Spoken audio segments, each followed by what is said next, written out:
episode of Who Gets the China, where we are navigating life with aging parents and trying to do it with humor and grace and patience. And today we're going to try a new episode where we're going to have a casual conversation with a friend and colleague of mine who is navigating this aspect of life. And we're going to learn from her and her recent experience and hopefully benefit from her experience. So, this is my friend Jen. Jen has aging parents, as we all do. And today we wanted to have a conversation about what happens after a loved one passes and it's time to clean the closets. Yeah. This is such a difficult and painful process, even if you've done a lot of decluttering up to now. And in this case, Jen's father-in-law recently passed away. And so she went through this experience with her mother-in-law and her in-laws kind of as like a trusted family member, but one degree of separation out because it's an in-law. Great. Sound good? Yeah, let's do it. Let's do it. Okay, so I love that you were asked to be part of this really practical piece of the mourning process with your in-laws. Yes. Tell me, how did that happen? How did it come to pass that they asked you to participate in this part of it? Sure. Well, I guess this is my husband's father, and he has two sisters, and I just wanted to be part of it. You know, I've been part of the family for about 20 some years. Just wanted to contribute. You know, they have done a lot for me over the years, and this is just something that I felt that I kind of wanted to give back, wanted to be a part of. It's a lot of work, as we know, and just felt like it was kind of my duty.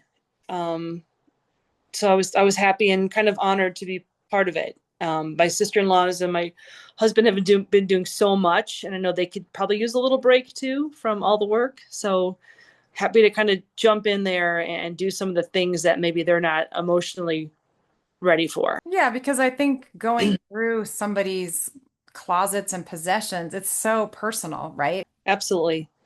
Yeah. So my mother-in-law, you know, she asked me if I could empty out his closet and his drawers. I went into this telling myself, you know, it's an honor that she asked you to do this piece for her and for the family. It was hard. It was hard, but I was more than happy to take on that role for them. What was the most surprising thing that was hard? It was a bit emotional for me. You know, it's just clothing, right? It's just clothes, right? It's just clothes that you're just stuff. Right. You know, we all have clothes, we all have stuff, but you're taking those shirts, and I remember him wearing them. Yeah. He's tall, he's thin. So these are all these tall XL shirts. And it just kind of personalizes it, I think, a little bit. You know, one shirt had toothpaste on it. So that was a little tough. Yeah, because it's such a sign of a human being. Yes. Wore these not that long ago. Just very nice shirts. They're all in very nice, like, condition too. Mm-hmm. So what I did, I kind of just took them all off hangers, folded them up, put them in a suitcase, and just would kind of close the suitcase. I brought them all downstairs, which I don't know if that was the best thing to do because people were kind of around while I was doing it. I have a question about this. So Yeah. had his siblings already gone through what was in the closet and, you know, like taken a sweatshirt that meant something to them? Like, how did that work? Great question. I don't really know. I took some things for my son. Mm-hmm. My daughter was there, and he had this really cool, like, University of Chicago sweatshirt. I offered that to her. I don't think Tim's sisters or Tim really went through it. And then they had the opportunity to, right? Right. We don't need to go into a lot of detail, but this was a situation where he was older, but you fill me in, he got Sure. sick and Yeah. passed relatively quickly. Like it was essentially Yeah. a matter of weeks, right? Yeah. So there wasn't a lot of time to prepare. There was a very limited amount of time. Is that right? Right. Yeah. Like Yeah. he was skiing. He was like an amazing skier, skiing the Black Diamonds up in Vale. I mean, I never wanted to ski with him because I couldn't keep up with him. And how embarrassing is that? You can't keep up with a 75-year-old man, but he was a great athlete. He was a biker. Um, so anyway, he was skiing. He fell. He hurt his hip. Couldn't get his hip to kind of feel better. Went to physical therapy. Had an X-ray. Just to make a long story short, they discovered that he had prostate cancer, which had spread to his bones. Mm-hmm. And at that point, it was terminal. So in like a matter of 2 months, he just passed away.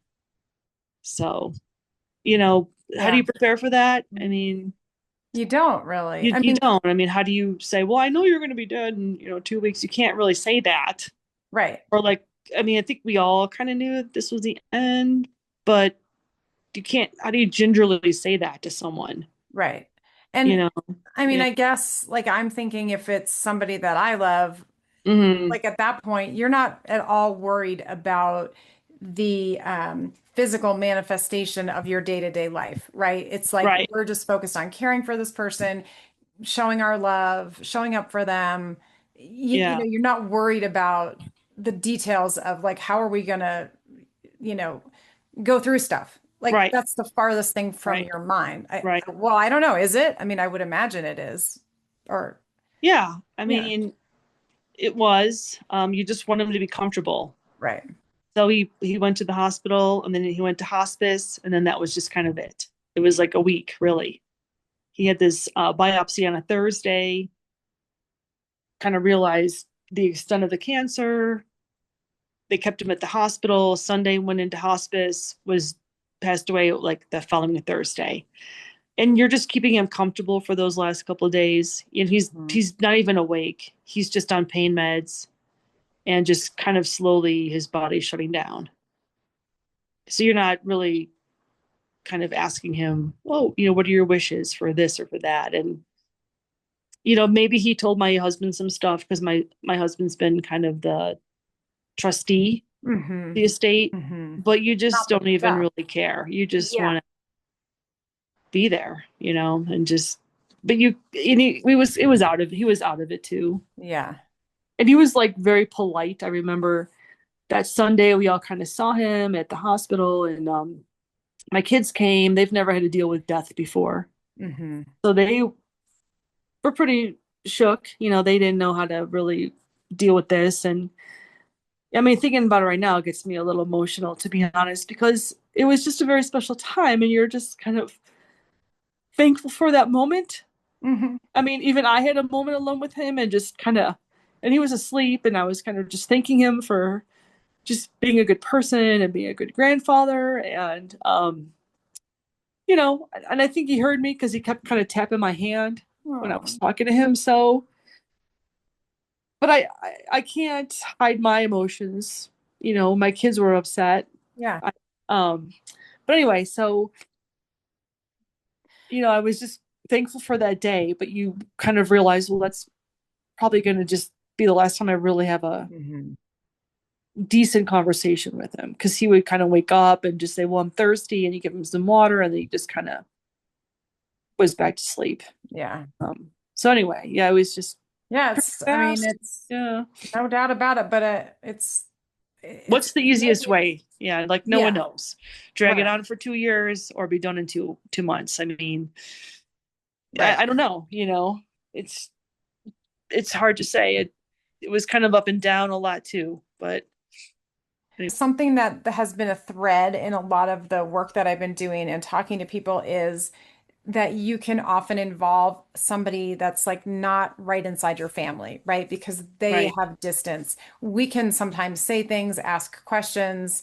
Hmm. Even sometimes your kids can say funny things to your grandparents, right? Like we've Right. laughed about this. They can say something that you can't Yeah. say, Yeah. right? During the process, I mean, how was it working with your mother-in-law during this time? Like, how You did she know, relate to you? it was. She's a very religious person. She's always been like a happy person. I think she just kind of accepted it, but she has put on a brave front where I think she feels like I need to be okay for everybody. And I'm asking everyone else if they're okay. Mm-hmm. And I think our dynamics changed a little bit, where I just have this feeling where I want to care for her a bit more. Where before she's independent, she can take care of herself. But now it's like, I just want to check in. And I think our relationship will change. And she called me today too to see if I could take off a day in August. She's like, I'm just gonna be alone that day. Can you Oh, just take that day off and come with me and help me kind of move into my new place? Sure. Heck yeah. yeah. Like I'm there. My boss is cool. He's like, yeah, take that day. Love that because I think something that, again, I've been learning as I've been talking to a lot of people about this Yeah. is these difficult conversations and processes open the door to an enhanced relationship in a way that you might not have anticipated. Yeah.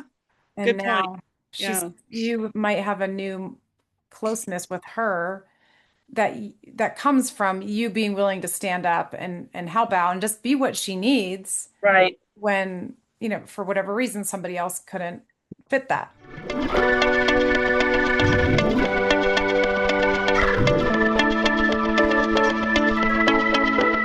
Like you said, she's got two daughters and a son. Hmm. Is there any sort of awkwardness about Um, how that goes? so Tracy is kind of like the one taking over everything. Um, she's just a little more matter of fact and direct. So, and Bev, we go into one closet. Well, that leads into like another closet because this candle holder goes with these candles, but these candles are in this closet. So then we go up a new closet with a whole bunch of new stuff, and she can't always decide what she wants to get rid of. And Tracy will just say, "Well, just get rid of it, Mom. You don't need it." And I'll say, "Well, Bev, if you don't know, let's just put it here. Let's just put it to the side, and then you can decide later. You don't have to decide right now." Whereas I know with my mom, I'd be like, "Get rid of that." Oh, shoot. you know. So for me, I feel like I'm a little bit of a buffer too, Yeah. where It I'm like, well, is funny, like we're more harsh with our own parent yeah, sometimes, right. right? How have they handled or have you been part of deciding, gifting things to the future generations? As a lot of people from the generation have a lot of nice things, Mhm. but these are things that our generation, even my kids, aren't interested in. She has like this beautiful china set, and I'm looking at this china, and it's like, I don't want someone else to have that, right? So okay, and my daughter, she's 18. Well, I'll take that. So we'll just hold on to it. It's kind of like that thing where we'll just take it, and then if we want to get rid of it, we'll get rid of it later. Yeah. Um, now I came home with a punch bowl. What am I going to do with the punch bowl? I'm like, I might take that out at Christmas if I host Christmas. Yeah. Use You it. know, Why not? like I'm gonna just forget it, take it out. Who doesn't like sherbet and Sprite and whatever the heck else goes in those darn punch bowl recipes, right? Um, but she's also not pressuring us to take stuff, Yeah, that's nice which actually. which She's not is which making is you feel guilty. no, which is very nice. I know my mother will lay it on thick, but Oh, yeah, she will. yeah, but Yeah. my mother-in-law, like, she's got this beautiful depression glass and like this, those beautiful. I mean, I've never seen this color before. It's orange, but where am I going to put that? Like, where am I going to display that? I have no room for that. Um, a very beautiful, like, I think it's pewter silver bowl with those little shooters. It's like, well, do I take this pewter bowl and melt it down and sell it? Like, what am I supposed to do with this? Like, it's worth money, but I don't have the leg room to like trudge around to pawn shops No, on no, you Broadway. don't. And hey, what are you gonna like? Okay, I'll get $10 for this pewter bowl. Like, After five that's hours of driving around. yeah. Yeah. Okay, well, if I melt it down, can I get more for it and form it into like a sword? Like, I don't know what I'm supposed to do with it. So have you helped her try to get rid of other things or now Yeah, that you've gone through the closet? Like she's recruited you to sort of help with some of the housewares, it sounds like. I guess going back to my father-in-law stuff, we went into like the front closet, he's got coats in there. And then the back closet, he has coats in there. And then they have a home up in the mountains. And I didn't take anything from the mountain house, but you go up there and it's like his toothbrush is still there and like his bar of soap is still there. And like, that's the stuff it's still there, his face cream. So his sunscreen, his Oh, skis. But anyway, but just at the main house, like that was tough. They're nice ski jackets. right. The only person that's really his size is my son. My son does not want to wear a red Columbia ski jacket. He just doesn't. Right.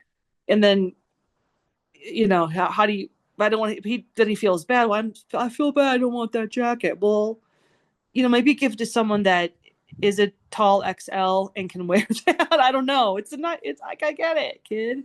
So have Um, you done anything with them, like looking into like an estate sale service or some like any outsourcing, any getting rid of anything? yeah. So I thought, Tim's sister did this, but it was actually my husband. I was quite impressed.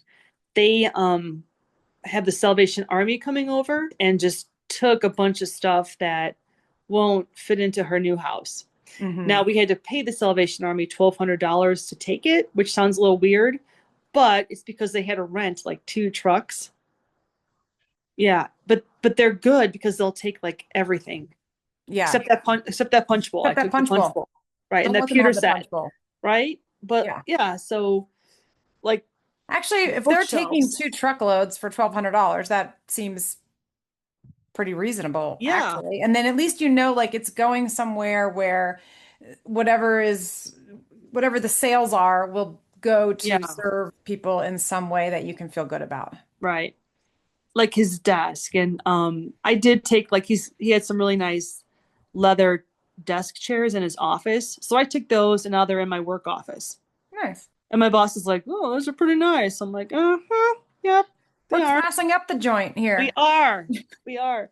um so, and then also when the kids were younger, it was kind of cute because he bought these like video games.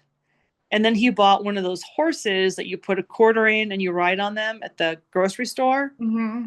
I think COVID did away with those, but has those. And That's it was cool. funny because the Salvation Army, for whatever reason, will not take those. So my brother-in-law actually found another like organization that resells arcade games. So, I mean, I think they actually paid for those. Not a lot, maybe like $400, Hmm. but to haul them away. And there's like 3 of those, like an arcade game, that horse, and then I can't think of the name of it when you roll those silver discs on like sawdust. Oh, like bocce? Yeah, like it's a bowling game, but Yeah. you Okay. would see it at like Dave and Buster's, like something like Okay. Yeah. that. I mean, it's interesting because, like, I think what it's making me think of is some of the bigger stuff, right? And it's Yeah, like while you're still here, maybe they used it a lot, but like you might not be thinking of those as things like somebody's gonna have to deal with it. yeah, yeah, right. And for, the widow or the spouse who's I mean, they're probably grieving the most, Mhm. perhaps. And so like you don't want to leave that on their shoulders to deal with. Right, right. So, and that's where my brother-in-law kind of stepped in and he took that over. And then my father-in-law had a scooter. Hmm. So my one sister-in-law, Katie, she has a roommate who doesn't have a car. And he's like, well, I'll take the scooter. So, okay, forget the Salvation Army. We'll give it to someone that, would appreciate it. Not that they Right. wouldn't appreciate it, but just someone kind of close and, that can take it. So, So let's think about this in light of our own lives, because I know that you have parents who are doing well, but they're older. And, mhm. you and I have laughed a lot about some of the crazy things that our parents hang on to. I Yes. mean, are there any learnings that you have from going through this with your in-laws that are making you think about how you would manage it with your own parents? Yeah.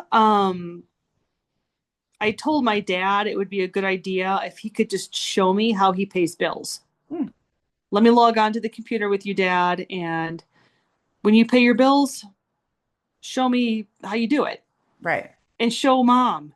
My mom told me that, oh, Jennifer will just handle it. Well, no, the hell I will. You need to get on there and do it too. Right. So, but that's one thing I was thinking. And then my dad, he collects coins. Of course. Of course. Of course he So does. he had his coin collection in a safety deposit box at Chase Bank. Now Chase Bank is getting rid of the safety deposit boxes. Yep. So what would be the normal thing to do? Take your $400 coin collection and put them in your house somewhere, that. Yeah. Anyway, I mean, I don't That's think what I would do. they're heavy. I don't think burglars are going to take a coin collection. It's too much for them to carry. And they're, from the Is it like house in to a their. little book? Like, is Yeah, it it's very sorted out and organized. everything? Oh, Yeah. nice. So he showed me, so he ended up, right by our house, by the grocery store, there's a safety deposit company. Oh, He just paid $500 to put his $400 coin collection into this place. Right? we are in the wrong business. What are we doing wrong? I Let's know. open up a safety deposit box business. And I kind of wish I didn't tell him about it, because I said, Dad, you should have just gotten a safe. Right. But apparently the safety deposit box is big, and I guess he has more coins than I thought he had, because, well, they could barely fit in the safety deposit box. So last night he showed me where the key was to the safety deposit box, and I'm on the name.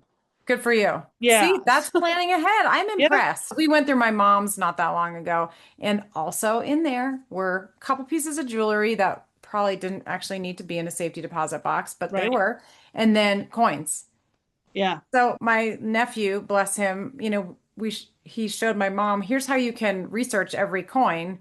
Go online, Google tells Oh. you what it's worth. Well, Mhm. I mean, we had like $75 coins that were each worth like $1.05. Right. So like the same, right? Yeah. Just take it to the bank. Let's get a $100 bill and let's go out to dinner. Or you melt it down, you make a sword. Right. I hadn't thought about that. Right. That's a See? great idea. Maybe I it'll be mean, worth more as a sword. It's so funny how it's just the practice is I'm just gonna hold on to yeah. it. I'm just gonna Right. save it. Right. Why? It's not gonna be worth more. I mean, I guess depending on the price of precious metals, it could go up or down a little bit, but we're not talking like gold bars here. No. This No. is like the Kennedy coin from like 1973 or something. I don't know. We should compare our coin collections. We should I'm gonna compare. guess we probably We have should. a lot of the same exact coins. Yes. We're trying to get rid of my dollhouse. And it's like, okay, I found Miss Peggy's dollhouse shop in San Diego. Well, they Right. work 2 days a week and you can't Right. call them. It's only email. And, just like all the effort of navigating it is Yeah. for just one item. Yeah. I had a dollhouse, and my mom, she gave it to my niece, and then the niece got older. Yeah, And I mean, it's those dollhouses from the 80s, like early 80s, they're sturdy, they're they solid. are very sturdy. Yes, they Yeah. are. And I love that darn dollhouse, but they ended up just giving it to like a daycare or a preschool. But I know what you mean. Like, Yeah, that's a good idea.